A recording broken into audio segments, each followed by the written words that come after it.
I'm Anjana. I'm from the FAST India ISF team, and I have the honor of being your MC for a few sessions right now.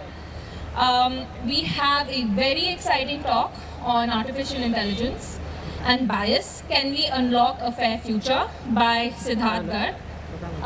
As Siddharth sets up, I have the honor of introducing him. He teaches ECE at the New York University Tandon School, where he leads the Ensure Research Group. He has a Ph.D. from Carnegie Mellon University and a B.Tech degree from IIT Madras, and his research interests encompass machine learning, cybersecurity, and computer hardware design. He's also a very well recognized and awarded researcher. His contributions have earned him recognition, including being listed in Popular Science magazine's Brilliant 10 Researchers of 2016. He's also received the National Science Foundation Career Award in 2015 and has had paper awards at conferences such as IEEE SP and Security Symposium. He wants me to stop, and I will, so that he can start talking. But thank you so much, and please welcome him with a round of applause. My name is Siddharth Garg, and today I want to talk to you about a topical question. Every one of you has probably heard about artificial intelligence, machine learning, ChatGPT in some setting or the other. And indeed, there's reason for tremendous excitement about this technology. So I want to first start a little bit with, on an optimistic note, to talk to you about the reason that we should be optimistic, why I care so deeply about machine learning, artificial intelligence, and then switch over to some reasons that we as a society should be mindful, watchful, vigilant about the types of issues that may arise in real-world deployments of this technology. All right. I would prefer to have this as discursive as we possibly can. So I've asked the organizers, if you have a question, or actually I will be asking a few questions. If you want to volunteer a response, just raise your hand. And I think there should be people in the, organizers who have mics who can give you a mic so that you can either ask your own question in the middle of the talk, or if I will ask a few questions, I would love to hear volunteer responses to get this discussion going forward. Just as a starting, just to warm up, how many of you have heard of ChatGPT? Okay, that's a reasonable number. And how many of you have used ChatGPT, even if it was just once? Okay, very good, very good. All right, so let's begin. There is all this conversation about artificial general intelligence, right? There are predictions from experts about when artificial general intelligence is going to appear. This is not my intent with this slide. AI is going to impact all manners of domains, which is why it says, for those of you who have seen the movie, everything, everywhere, all at once. Maybe not all at once. But I also don't think, at least in the near future, that there's going to be one AI that's going to solve all these problems. So I expect to see many, many different tailored solutions to different markets. Typically, we tend to think of, many of you would have used AI tools, for fun, entertainment, perhaps to generate images. But there are actual real-world examples of critical areas where AI is going to touch human lives, where AI is going to touch human society. So these are some examples.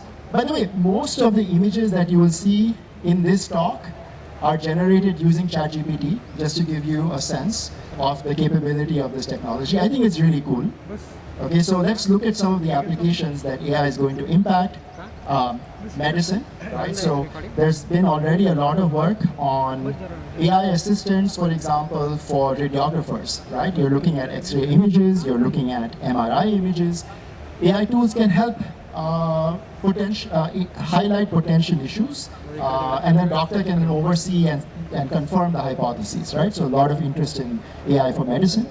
There's massive interest in AI for climate science to model weather events, right? Weather events are getting more and more extreme and anomalous. So if we get fast predictions of when there might be a cyclone or when there might be a forest fire, these are ways to mitigate the impacts of those extreme weather events.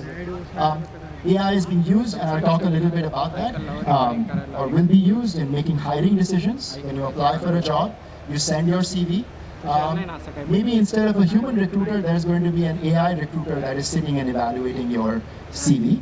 Of course, we know that AI is being used in autonomous driving, very large range of potential applications. Almost every one of these applications is really affecting you in a very deep way, either in terms of your health, in terms of your safety, in terms of your livelihood. All right. So yes, there's potential for dramatic impact, but because it's affecting your health, your livelihood, your safety, you should worry about the type of AI technology that is having all these effects.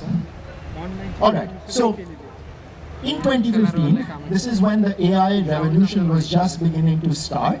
There was massive interest in how AI can not only, for example, help in recruiting, in fastening or making the recruiting process more efficient, but also potentially remove bias in recruiting processes. Okay, so we all know there have been many studies showing that when you go to interview, when you go send your CV, the fact that your gender may have a role to play in whether you get the job or not. Unfortunately, in India, your caste may have a role to play in whether you get a job or not. And the expectation then was that if I remove the human from the loop and instead just use an algorithm, that might give us fairer outcomes. That might help alleviate issues of gender bias. That might help alleviate issues of racial bias or caste bias. And so there was a lot of excitement. This is a New York Times article that I'm kind of linking to. This is from June 25th, 2015. The date matters. And the article says, can an algorithm hire better than a human? And you can see below that AI is helping job candidates bypass resume bias and black holes. So this is a lot of optimism, in fact, not only about the capability of AI in making our lives easier, but also in making our society fairer, because we were somehow removing the human from the loop. So this is June 25th, 2015.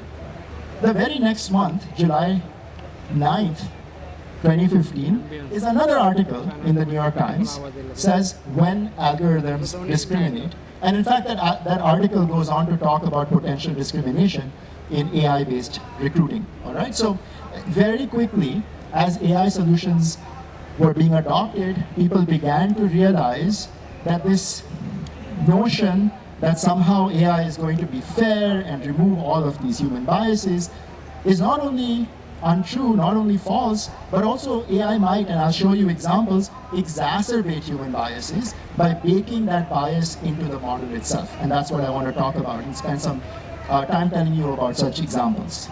Okay? So this is, in some sense, also the title of my talk, Repeated Machine Bias, right? And I'll talk about a few examples. My examples, because I teach and work and live now in the United States, are going to be a little bit more focused towards issues of bias in the US. But throughout, what I'd like to do is to also try and connect to potential issues of bias in India. And if any of you have a suggestion, please raise your hand so that we can make that connection between transferring some of this knowledge that we have gained outside of India to see the impact it can have on Indian society. All right? Okay. All right, so any questions before I proceed? Just a quick check. Okay. All right, very good. All right, so I want to tell you a story. This story is not mine. It's a story that appeared in a magazine called ProPublica. And this story appeared in the magazine in about 2018, but it's a story from 2014 in a town in Florida where there's a black kid, an African-American girl, Brisha Borden, okay, and she's 18 years old, all right, not very old, and she was walking past, saw a children's bicycle, liked it, stole it, all right, and then her neighbor actually saw that she was running away with the bicycle. In the meantime, Brisha Borden realized that the bicycle is too small for her, so she dropped it, all right? And by that time, the neighbor had called the cops, so she got arrested for theft. But the facts of the case are the following, okay? So you can look at these icons. The amount, the bike was valued at $80, all right? Not a massive sum of money. This African-American girl was 18 years old, quite young, impressionable. And also, she had no prior criminal record. So she had not been arrested before, she had not been convicted of a crime before, right? So he got picked up by the police and charged with theft and got convicted of trying to steal a bicycle. As it turns out, at roughly the same time, in the same city, there was another theft. And this was committed by a man named Vernon, a white man named Vernon Prater, who's 41 years old at the time, and he stole tools from some like a hammer or something like this from a nearby shop, and he was caught and arrested.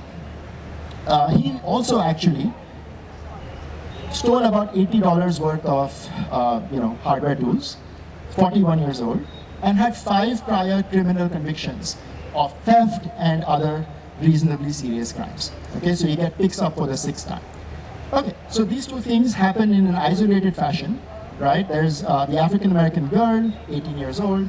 There's a white guy, 41, prior criminal record, right? They are both stealing the same amount of money, all right? And they both get put into the prison system in Florida. And then they apply for parole, they apply for bail, and at that time, Florida had adopted, or that county in Florida, had adopted a new AI-based predictive tool that would take as inputs characteristics of a crime, of a criminal, convicted criminal, age, prior criminal incidents, gender, all types of information about the crime, and would try and predict how likely that person was to recidivate. What does recidivate mean? I didn't know the meaning as either, it's the technical term. How likely that person is to commit another crime in the future. And if the tool says there's a low risk of that, that person may get parole, that person may get bail. If there's a high risk, as per the tool, then presumably parole will be denied, bail would be denied. Okay? So these two people, because they were in this system, both their records were uploaded to this predictive tool, and it was supposed to output whether this person is at a high risk or a low risk of committing a crime again. All right? So let me ask you two questions. I mean, you're all human beings. You can kind of look at a situation and relate it to your own understanding of the world and how people, the motivations that people have. Who would you put at a high risk of committing this crime again? All right, so it's a poll. So if you think it's Risha Borden, remember, 18-year-old girl, never committed a crime before. She was trying to steal a child's bike, dropped it out of fear anyway, versus this person, somewhat older white man, who had 5 prior criminal convictions. So who thinks Risha Borden is at a lower risk of trying to commit a crime again? Right? Almost all of you. Who thinks that Vernon Prater is at a lower risk of having to commit a crime again? Maybe a few people, but you guys are in the minority, huh? So let me just, okay.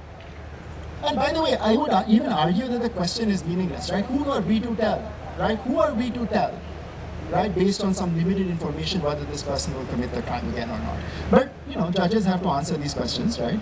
The Indian Supreme Court answers this question on a regular basis. When you award bail, and one of the conditions is that we think this person is unlikely to do something if they are released on bail. So we have to make these judgments as human beings. I find it rather odd, but in fairness, human judges have to do it. Okay. So anyway, so all this data gets fed into the algorithm. The algorithm found that one of the two people was at high risk of committing the crime again, and the other person was not. Okay. So again, audience poll: who thinks Risha Borden was the person that the algorithm thought had a high risk of committing that crime again? Some of you? All right. Who thought that Vernon Prater was at high risk? That the algorithm thought that Vernon Prater, right? So I would say somewhat more mixed, right? 50-50 is the sense I got. Now it turns out, these are the risk scores, by the way. So the algorithm not only says low or high, it gives you a number between 0 and 10. Okay, so Vernon Prater got a low risk score of 3. Risha Borden got a high risk score of 8. All right? And we can actually check these predictions against what happened when they were both released. It turns out that up till now, at least, Risha Borden has not committed a crime in the future, while Vernon Prater has subsequently been arrested for armed robbery and is serving another 8-year sentence in the US criminal justice system, all right?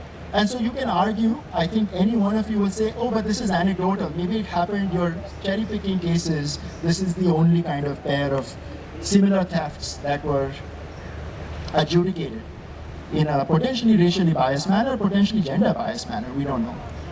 But as it turns out, the ProPublica article that I've referenced to has fairly detailed statistical analysis showing that this predictive tool is biased against African American people, largely against dark-skinned individuals from minority populations. All right? And interestingly, right, I got a 50-50 response from this audience. If I were to ask the same question in the US, perhaps because the idea of racial discrimination is so deeply embedded in the national consciousness, I think almost everybody I ask says, yeah, I can see that. The AI tool is going to think that the young African-American woman who's never committed a crime before is more likely to commit a crime again, right? Because where is this predictive model trained from? It's trained from decisions made by judges in the United States criminal justice system. And what do we know about past and even current evidence? There is a fair amount of potential racial bias. It's more in some states than others. Okay? All right. So all of you are kind of, I mean, everybody here now, I am too, is fascinated with ChatGPT. All right. So we've already shown that there's large potential issues, right, in using AI models in ways, in tasks that really affect human life, right? So let's think about ChatGPT a little bit. Actually, before I do that, any questions? So again, I'll stop. Any questions about this like ProPublica case study that we just went through? Okay, all right, that's good. Okay, so here's this, ChatGPT is more recent. The studies on this are quite limited, but there's ample evidence that ChatGPT has a variety of different biases. I point to a few studies, right? The one on the top left, I'm sorry, I don't have a pointer, so I have to look at the study on the top left that shows that ChatGPT favors male names when debiasing job feedback. What does that mean? You can go to ChatGPT and write down your summary of an interview with a candidate, right? When you're doing an interview, you're writing down these notes, and you'd like for ChatGPT to give you a summary of the interview, and you may want that summary to be debiased, because maybe as a conscientious recruiter, you know that there are existing biases. So you're like, hey, remove all aspects, traces of gender, and please give me a summary of this applicant's qualifications. And it turns out that when you give as inputs male candidates versus women candidates, the results are starkly different. So some early evidence of gender bias in tools like ChatGPT. We actually found something similar in a recent study that we did, where we looked at a task, which by the way a lot of hiring companies are doing now, or at least thinking about doing, where you have a job description, and you have hundreds of thousands of CVs, and you just want to filter the CVs that are matching that job description, all right? And so what we did is we had a data set of resumes. These are mostly resumes of American citizens. And all we did is that we took each resume and converted it and created two versions of every CV, of every resume. One of them in the hobby section gave out some information that they were affiliated with the Democratic Party, okay? And the others, there was some information suggesting that this candidate was affiliated with the Republican Party. But nothing else is different. They're all the same CVs, except something in the hobby section that suggests this person's political affiliation. And you would expect, right, you would hope that your hiring tool is not sensitive to political affiliation, right? After all, you're applying for a job of a construction worker, you're applying for a job of a teacher, you're applying for a job of a software engineer or an IT professional. Why should it matter what your political affiliation is? For ChatGPT, it does. For a lot of these large language models, we found significant bias, in some cases in favor of, and in some cases against Republicans, but there are substantial differences in the outcomes, in the predictions of these models, based on whether someone is a Democrat or a Republican. Of course, I have not done the study in India. but you could imagine similar studies. And I don't know which directions biases may appear or if they will appear at all, but they certainly appear in the US context related to political affiliation. And actually, there's all these are not papers, these are kind of interesting studies that people have done and posted results, right?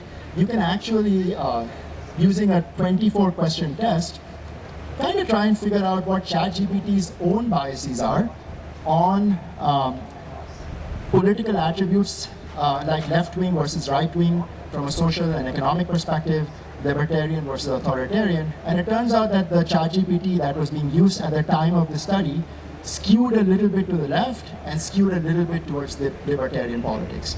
All right, so we should dispense of the notion, right, that these models are somehow unbiased because they're just free of human interventions. In fact, they're trained almost exclusively on data that is produced by human beings, and so there should be no reason, right, that they wouldn't also inherit those deep-rooted biases that we all have. Okay? All right, so actually this is, I wanted to give you these two examples of potential bias. And then I'll try to get into why that happens and what we can do to fix it. But again, let's stop to see if there are any clarifications or questions that people have. Yes, the gentleman right in the second row. Somebody can give him a mic. So, my question is about bias, which we're talking about. Oh wait, I can't. Where is the person who's asking the question? Okay, it doesn't matter. Yeah, all right, there. So, when we talk about bias, so essentially, are not all models designed to be having a bias? Because it is trained on human-based tagging. So even if you do any tagging which is automated, the automation is done on human tagging in a sense. Yeah, so that's a great question, right? In fact, in the ML parlance, machine learning parlance, we call these discriminators. We will scientifically use the term discriminators because you're trying to classify one maybe attribute versus another, right? So you're absolutely right. I can give you examples, and indeed there are notions of fairness that deal with the fact that these models are meant to discriminate to begin with. But for example, and I didn't have this on my slides, one of the first studies was a study called Gender Shades, which looked at face recognition systems and the accuracy of face recognition systems based on the skin color and the gender of the person whose face was being recognized, and found significant gaps in the accuracy of whiter-skinned individuals versus darker-skinned individuals, large gaps between men and women, right? So that's not an application where you would expect, for any reason, the model to discriminate on the basis of race and gender, okay? Because there's no underlying skew, right, in an application that is just trying to authorize whether you should look at your phone or not. There's no underlying reason why that application should discriminate. So these attributes are irrelevant, right, to that type of, to the answer of whether this person is Alice or not. Similarly with CVs, the example I gave you from our study, we were specifically looking at characteristics that should be irrelevant to your job performance. And so, for example, your political affiliation as indicated by your hobbies, right? So you can think of there are certainly cases where sensitive attributes are relevant to your performance, perhaps. But certainly not if your CV is identical except for hobbies, right? Is that fair, right? Okay. There was another question maybe? And Ram. So this is not a question, I'm just trying to get an analogy of, say, in India, I think Democrats are very progressive kind of thing, what they say. And I don't know here actually. So here in India, when I'm talking about 2010, when you have, I work in a MNC company, and when I go with Tika, putting a big Tika, and then go in one of the conference room and video conferencing, there used to be bias about that actually, and I'm sure that same bias would have been gone to the database in the here. So if you are a person who is having a kind of certain religious kind of thing, and then there is a database which goes that how is this person. So my skill set and my capability was not a part of my religion.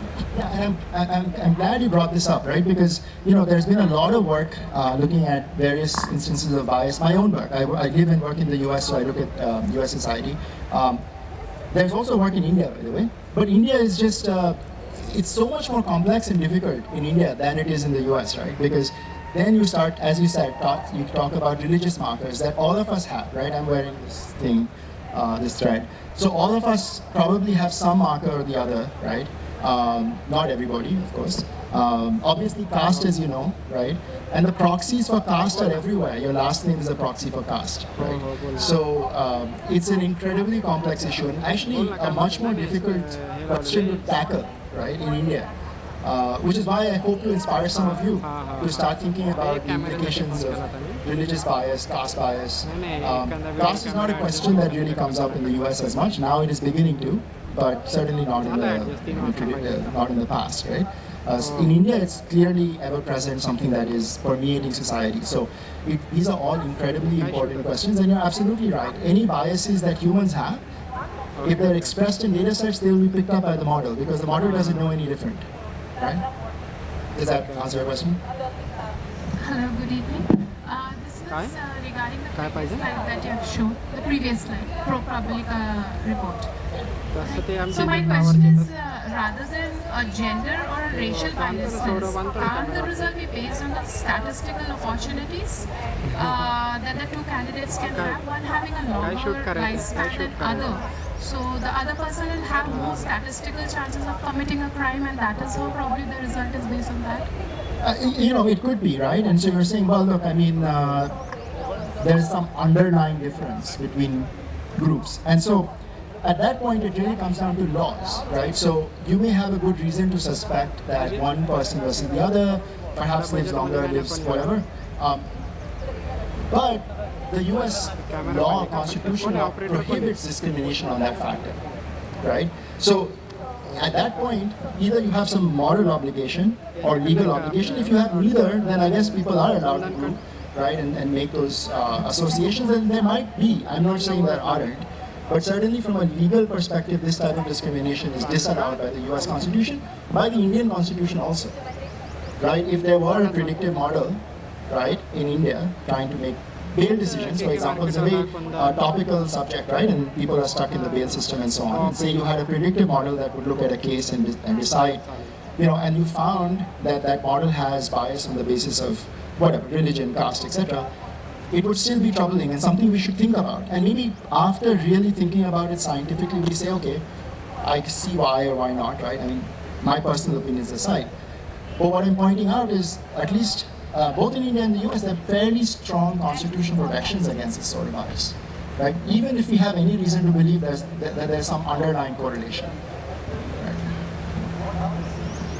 Okay, let's do the last question because I want to also, so, and then for anybody else who had a question, I'll stop again in a couple slides. Hi, my question would be, this case was, as you said, this was back in 2014.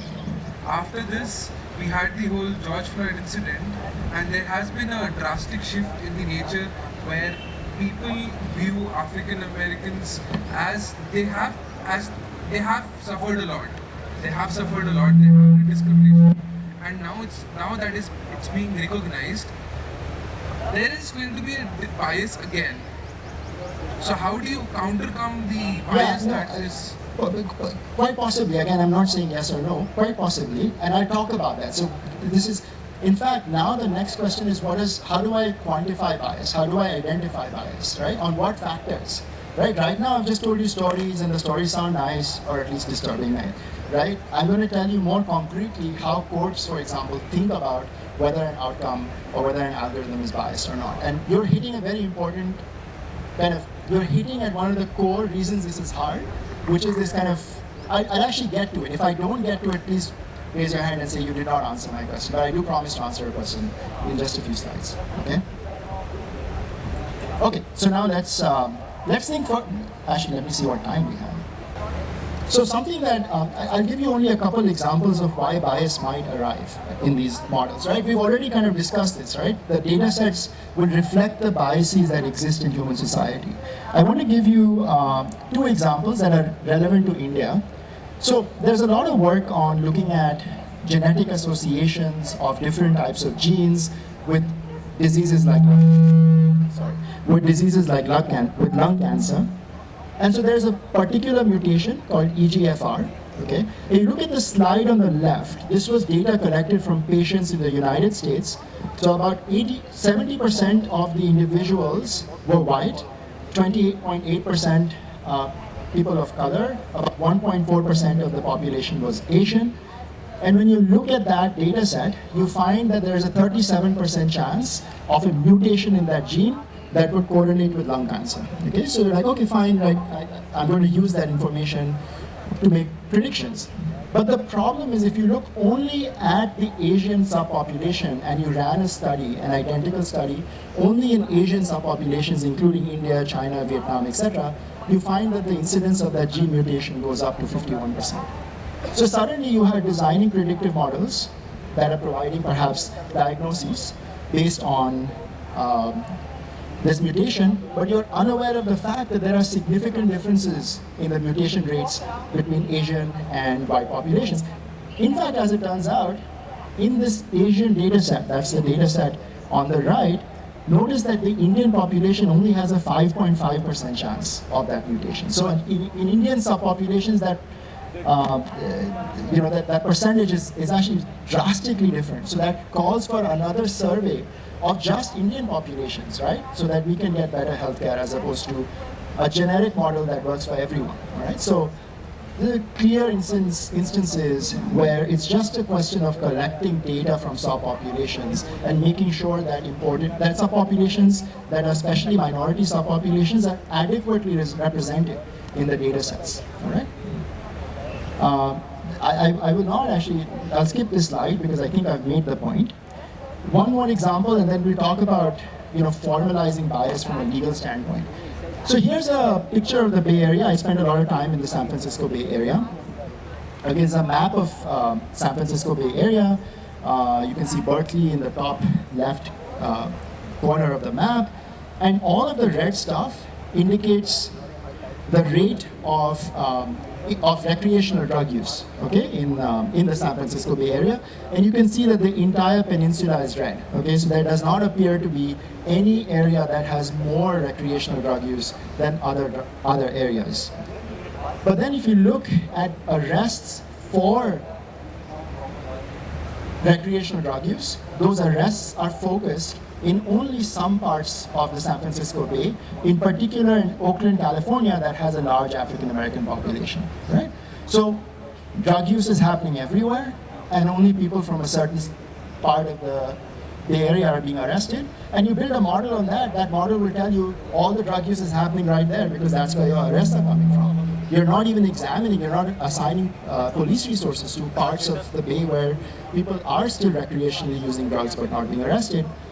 Setting up this feedback loop where you're collecting data in a biased fashion, then you're biasing your predictive algorithms that try to tell you where to allocate police resources, and when you do that, you have more arrests from the areas where you've allocated police resources, resulting in an even more biased data set, right? Which gives you the consequences that you saw on the previous slide. So these types of issues are everywhere, are abundant, and need to be addressed and looked at with a critical lens to make sure that these models that affect us so deeply don't affect us in a way that is not, fair for any variety of factors. Okay? Okay, so, all right, so this leads to the question of what does fairness even mean, right? We saw some examples, all of you had some reasonable arguments as to why a model that I was calling unfair to you seemed fair, and that's a reasonable argument to make. So then we have to agree on some underlying principle on which we will evaluate fairness. You and I have to agree on that, and then we can evaluate. There are two principles that are used fundamentally to think about fairness.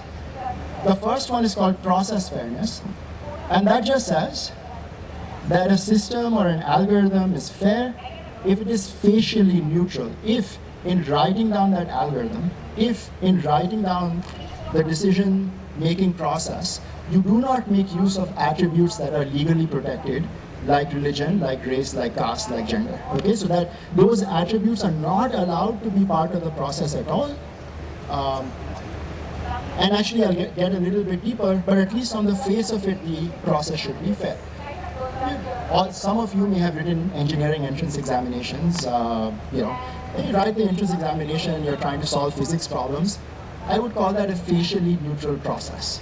Okay, because, well, I mean, those physics questions have nothing to do with your gender, your race, your caste, where you grew up, etc. Okay?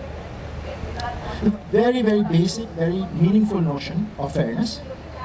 And by the way, I said, well, the algorithm should be, or policy should be facially neutral. Neutral on what factors? Those differ from country to country. So in the US, race, color, gender, etc., etc., etc. Interestingly, genetic information is covered by a new law because companies are trying to design predictive algorithms based on your genetic profile. And so if you get denied healthcare because you have a gene that gives you, let's say you have a BRCA gene that gives you higher chances of breast cancer, well, yeah, it's true actually, but you're not allowed to discriminate just legally on that basis, right? So somebody had a question. We may know that if you have a BRCA gene, then you will get more breast cancer, and an insurance company will say, well, this person is most likely going to need my help, and so I have to charge her a greater premium. And the law says, no, I'm sorry, that is not a reasonable basis for discrimination. If you're losing money because of that, too bad. You're not allowed to do this by constitutional law and actually by the rules by this Genetic Information Act, right? The Indian Constitution is equally strong. It says, Article 15 forbids discrimination on a variety of bases, including caste, of course, that matters deeply in India, not covered perhaps in other countries, right? Okay. So let's think about that predictive algorithm, knowing these constitutional provisions that say that age and race and gender cannot be used in making decisions like whether you should be sent to jail or not. So is this algorithm, its inputs are the amount of money you stole, your age, whether you've been convicted of crimes before, your gender, is this algorithm process fair? Is it facially neutral? Yes or no? Simple question, right? So yes, is this a neutral algorithm? Okay. So is it a neutral algorithm? If yes, raise your hand, right? If it's a neutral algorithm, raise your hand. Is it not a neutral algorithm? Right? So most people, in large part because the algorithm itself is taking as input, it says, I'm going to make a decision based on, I may even ignore, internally I may ignore gender, I may ignore, but you're not allowed to take those as inputs because the question will be, well, why are you taking these as inputs if you're going to ignore them later on? So you're not allowed to in a facially neutral algorithm. Okay, so which means what do I do? Well, you can get rid of those two inputs and try to make decisions based only on the amount of money that was stolen and whether you have a prior criminal record. And I think most of us will agree that's a reasonable thing to do. Okay, so this is a facially neutral algorithm, I would say. What about this? So it takes as input same two things, amount of money that you stole, prior criminal record, but also your name. Okay, just your name. Is that facially neutral? Why not? So maybe I'll get an answer from one of you guys. Somebody was shaking. Can you tell me? So you mentioned that a surname can be one of Exactly. the reason you have to discriminate. So Exactly. I mean, by giving a name, Yes. you could potentially be discriminated. These are called proxies, right? So Exactly. name is a proxy for gender, name is a proxy for race. Oftentimes, name is certainly in India a proxy for caste, right? So Right. if those are protected legally, then you should not be allowed to use those as inputs. And indeed, law says that you can't use proxies. You can't cheat the system by using proxies. The most evident example of that was in the 1940s and 1950s in the US after the Civil Rights Act. Banks still didn't want to lend to African Americans. So what they started doing was assigning majority African American neighborhoods, those zip codes, and they would just basically say, if you're from that zip code, too bad. Clearly a proxy, right? So that's called redlining, very commonly used term now in the fairness community. And India has similar issues. This is actually very old data from the 1950s. It's a village in Karnataka, Dharwad. And you probably cannot see the colors very clearly, but they went and identified the caste markers for every house. And you can see clear segregation along caste boundaries. My ancestral village, I have spent a lot of time there, and there are clear religious demarcations and segregation. So you can imagine these types of practices happening here. And again, we have to be mindful and vigilant that that is not what is causing someone to be given a loan or denied a loan. Okay? All right, now this is where it gets tricky, and maybe given the time where I'll quickly conclude, there is a second notion of fairness called outcome fairness. What does outcome fairness say? It says, even if your policy is spatially neutral, if the outcomes of your policy are biased in favor of or against certain sub-communities that enjoy constitutional or legal protections, then your algorithm is unfair.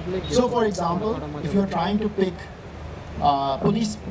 you're trying to fill up your police force, right, and you have some test, right, and you find that the outcomes differ. Actually, let's look at the predictive policing, in fact, that might be easier. Let's say that you take this predictive policing algorithm. It's facially neutral because it's only looking at the amount of money that you stole and your prior criminal convictions. But the outcomes are different for men and women. Only 30% of women are rated as high risk, 70% of men are rated as high risk. This would be called an algorithm that is not fair because the outcomes seem unfair. Okay?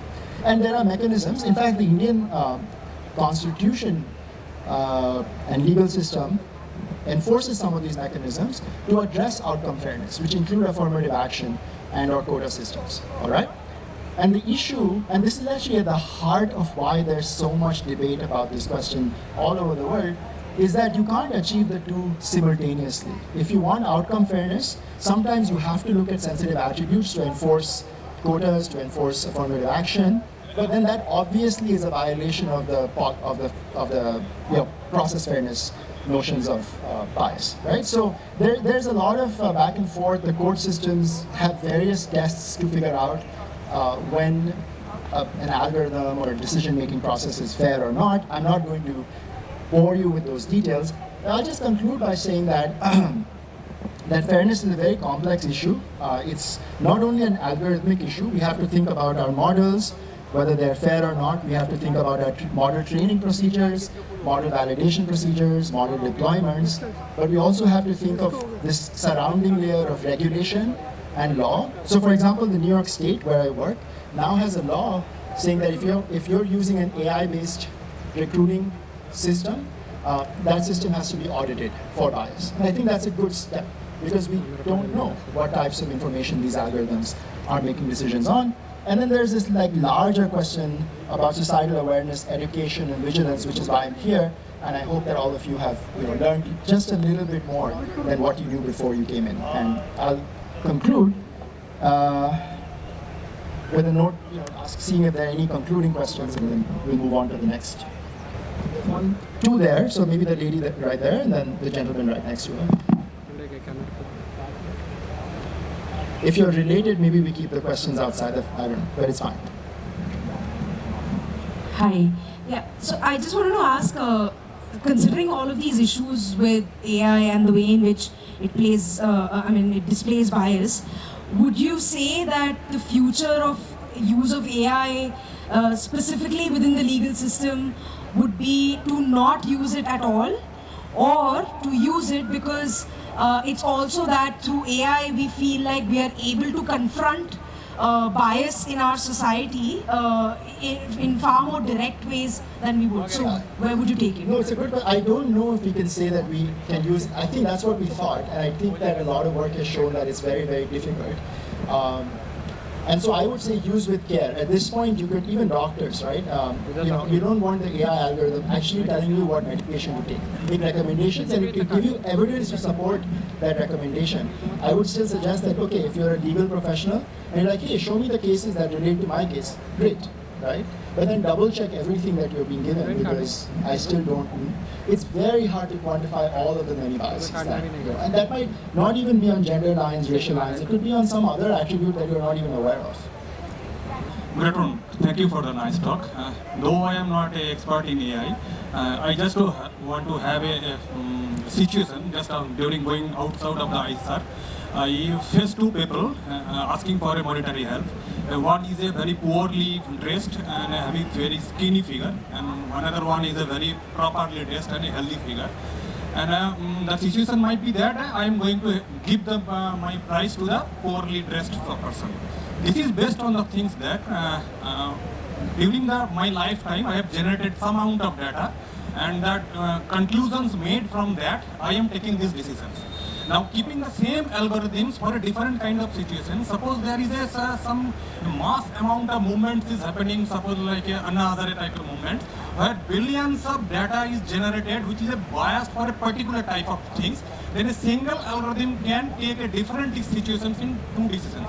So it's a very good question, and I think variants of this question have been asked before, which is, you do not want to bias on the basis of gender, but perhaps there is some correlation for whatever historical reasons. Certainly the example you gave, of course, that relates to no constitutional protection, so you're still fine. And in your personal life, of course, we can all be biased, and it is what it is. There are actually 3 or 4 different notions of how to measure bias. Some of those notions are count.